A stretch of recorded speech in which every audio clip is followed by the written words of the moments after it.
माँ ने समझाया, थोड़े दिन तो लगते हैं आपस में एडजस्टमेंट में। लड़की ने कहा, माँ साल भर से ऊपर हो गया है और कितना सोचूं, कितना समझूं, कितना एडजस्ट करूं।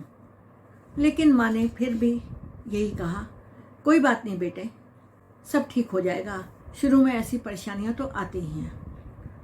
और दोनों 1 महीना वहाँ रहे और उसके बाद फिर वापस यूएस चले गए।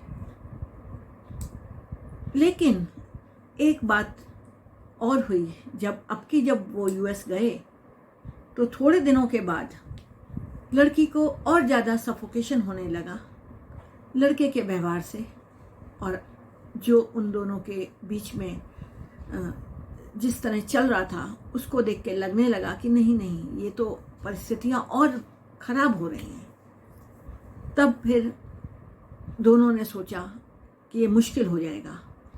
लड़की ने ही कहा, बात की स्पष्ट, कि ऐसे नहीं चलेगा, ये तो जैसे मैं सोचती थी वैसा कुछ भी नहीं है, तुम्हें मेरा कुछ भी करना पसंद नहीं है, मैं दिन भर घर में बैठे बैठे बोर हो जाती हूँ, तुम तो ये भी नहीं चाहते कि मैं आगे संगीत में कुछ करूँ, मेरी कितनी रुचि थी संगीत में, और अब ऐसा है, ठीक है, मुझे कहीं कुछ बाहर करना चाहिए, मैं कोई कोर्स वगैरह देखती हूँ, वो करती हूँ।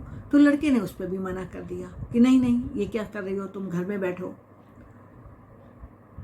और हुआ क्या कि ये जानते बूझते भी कि दोनों के बीच में सामंजस्य में बहुत सी कठिनाइयाँ आ रही हैं, उनको बाद में जो लड़की है वो प्रेग्नेंट हो गई और एक बच्चा हो गया, बेटा हो गया। अब जब बेटा हो गया तो उसके बाद भी इनकी समस्याएं खत्म नहीं हुई। दोनों के बीच में इतनी अधिक कटुता आ गई थी कि जब ये वापस भारत आए 1.5 साल के बाद, तो फिर लड़की ने जाने से ही मना कर दिया कि मुझे वापस जाना ही नहीं है, मैं अब यहीं रहूँगी। इस पर लड़के ने कहा कि नहीं, तुम्हें जाना ही पड़ेगा, यहाँ कैसे रहोगी, मेरा बेटा है तुम्हारे पास, मैं बेटे को छोड़ूंगा नहीं। और दोनों के बीच में इस तरीके से वाद विवाद बढ़ गया कि मामला कोर्ट तक पहुंच गया। लड़की चाहती थी शांति से मैं बेटे के साथ रहूं, लड़का कहता था नहीं, मैं तो बच्चे को लेके जाऊंगा। जाहिर है, इतना छोटा बच्चा पिता को तो मिलता नहीं। कोर्ट ने कस्टडी माँ को दे दी कि अभी बच्चा छोटा है इसलिए माँ के साथ रहेगा। उस पर भी झगड़े। अब वो जो बच्चे का पिता है वो ये कहता है, बच्चे को मैं अपने हिसाब से पढ़ाऊंगा, अपने हिसाब से ये करूंगा, वो करूंगा। मतलब मुद्दे इतने हो गए कि यहाँ तक कि उन्होंने जो केस डाला डाइवोर्स का, वो भी दोनों लड़ रहे हैं, कोर्ट में लड़ रहे हैं, कस्टडी के कोर्ट में लड़ रहे हैं, खर्चे के लिए लड़ रहे हैं, डोमेस्टिक वायलेंस का केस भी हो गया, सब कुछ हो गया। लड़के का जाना रुक गया यूएस केस की वजह से। फिर ये हुआ कि ठीक है, दोनों लोग परस्पर रजामंदी से बैठ के बात करते हैं और डाइवोर्स ले लेते हैं। लेकिन यहाँ भी वही समस्याएं, वो व्यक्ति किसी भी तरह किसी भी समझौते पर तैयार ही नहीं होता था, हर बात अपने ढंग से कहना और मनवाना चाहता था कि परस्पर रजामंदी से डाइवोर्स लेना भी मुश्किल हो गया। तो इस प्रकार लड़की को बहुत ही दुख हुआ कि किस तरह उसका जीवन व्यर्थ हो रहा है। और कोर्ट कचहरी में धीरे धीरे करते करते कई साल बीत गए। लड़का यूएस चला गया, कभी आता था कभी जाता था। और अब जब कोविड आ गया तो लड़का वापस यूएस से आ गया और उसने केसेस को और भी फाइट करना शुरू किया। समस्या सबसे गंभीर ये थी कि इतने केसेस के बावजूद भी लड़के को ये लगता था कि जो बच्चा है वो मेरी कस्टडी और मेरे केयर में रहे और उसकी जो कस्टडी है वो मैं माँ को ना दूँ। और जाहिर है, माँ तो बच्चे की कस्टडी चाहती ही है। कोई भी माँ छोटा बच्चा हो तो बिल्कुल भी उसके बिना नहीं रह सकती, वो बच्चे को देना नहीं चाहती थी। तो अब स्थिति ये बनी कि एक मीडिएटर अपॉइंट किया गया कि जो उन दोनों के बीच में बैठ के समझौते का कार्य करेगा कि बच्चे की परवरिश में क्या सही हो रहा है, क्या गलत हो रहा है। इन सब के बावजूद जो वो व्यक्ति है वो ना तो अपनी पत्नी को खर्चा देने के लिए तैयार, ना किसी भी तरह का समझौता करने के लिए तैयार बच्चे के संबंध में।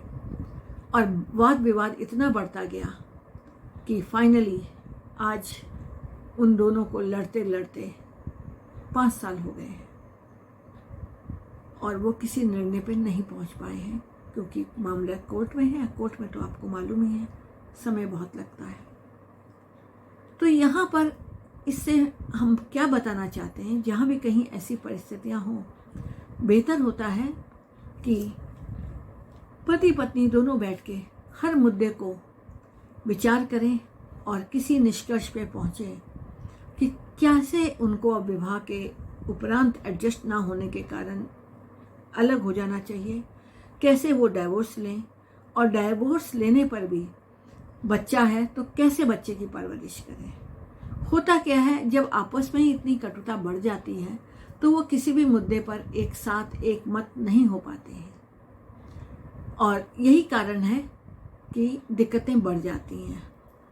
आज ये लड़की सोचती है कि मुझे तो शादी के 1 साल के अंदर ही पता चल गया था इस लड़के का कैसा व्यवहार है और किस तरह की सोच है, फिर भी मैंने बच्चे को जन्म दिया और सोचा नहीं, मुझे लगा बच्चा आ जाएगा तो कुछ अच्छा हो जाएगा, शायद संबंध मधुर हो जाए, लेकिन ऐसा नहीं हुआ।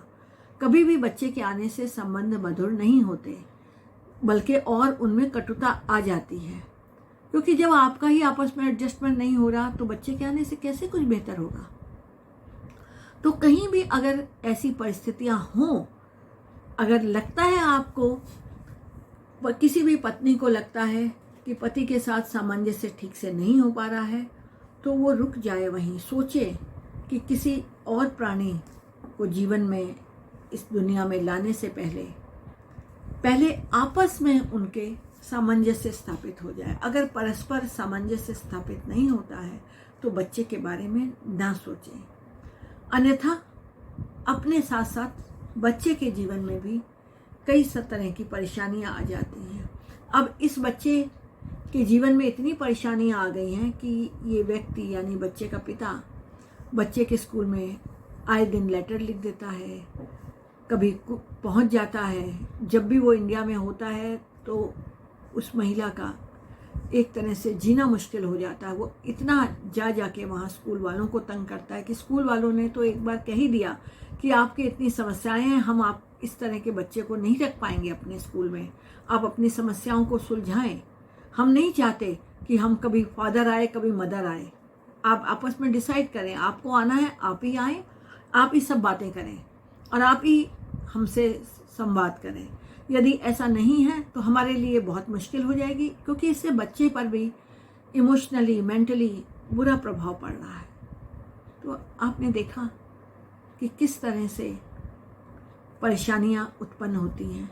तो यदि आप भी किसी ऐसे मोड़ में हैं और आपको लगता है कि बच्चे के आने से समस्याएं सुलझ जाएंगी, तो सावधान हो जाएं, ऐसा नहीं होगा।